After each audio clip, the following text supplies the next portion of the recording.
life-changing experiences. Timothy Jensen with Jensen Transport in Independence, Iowa.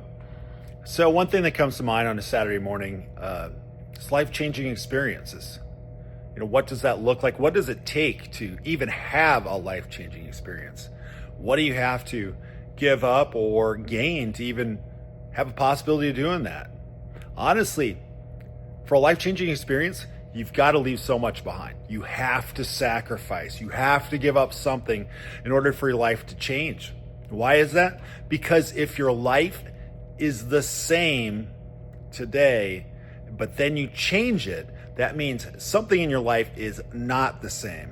That means something is gone, and hopefully something better has come into its place. The difficult part of that stuff is just letting things go.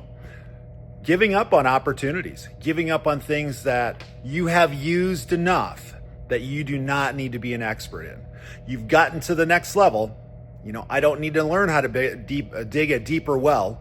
I already now know how to dig a well. I know how to dig multiple wells. I don't need to learn how to dig to a mile deep in a well. I just need to get to the next thing. So if I've got a well dug, what do I need? Well, then I probably need to become an expert on, water, routing water, pulling water out of a well, making it go where I want, having people help route the water, learning how to manage people. Even from there, the next jump, making sure that I have seed, plant, rows, getting that figure out how to plant all the seeds, figuring out how to tend to the crops, all that stuff. I am building on that along the way. Yes, can I still dig a well? Yes, but I don't spend my time on it.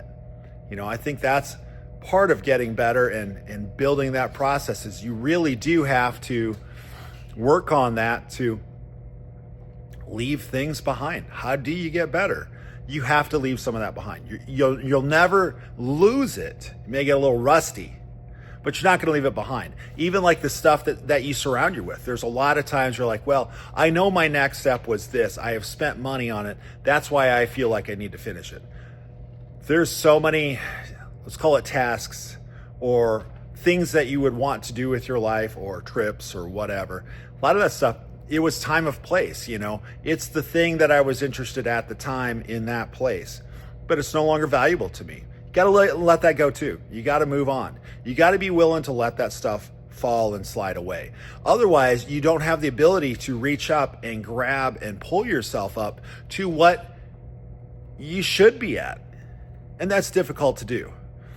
One of the hardest parts of that, I would say, is doing that, working with people. You've got to try to build those people up too around you. Get them the training, get them the mindset, get them on your page, try to make them understand that, this is what we need to do. This is where we're at. If we're on a map, we're halfway to the destination. How do we need to get to the next part? If that's the fact that, you need to learn how to, ski, then everybody's going to need to get a set of skis, and everybody's going to have to do a little training of how to do the skis.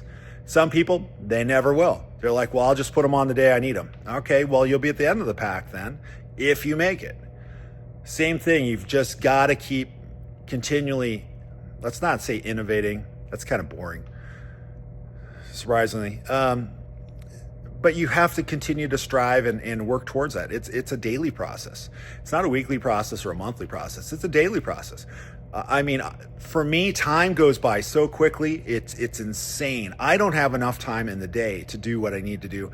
And it's so hard to get people to understand they don't have enough time in the day to get done what they need to get done either. We're barely hitting, the possibility of what could be achieved on a normal day just to get it done. And one of the ways to get around that, good people, more of them. We're always looking for good people, especially, anytime that we're trying to innovate and grow. We've got a lot of things going on for 2025. We've got a 95-year anniversary this year. We're doing a lot of things just to support our staff, our shop. We've got a lot of things going on in other businesses that we own. So there's a lot going on. So I appreciate that. Everybody, if you're gonna get better and innovate and be great, you've got to leave some stuff behind. Timothy Jensen, Jensen Transport, Independence, Iowa.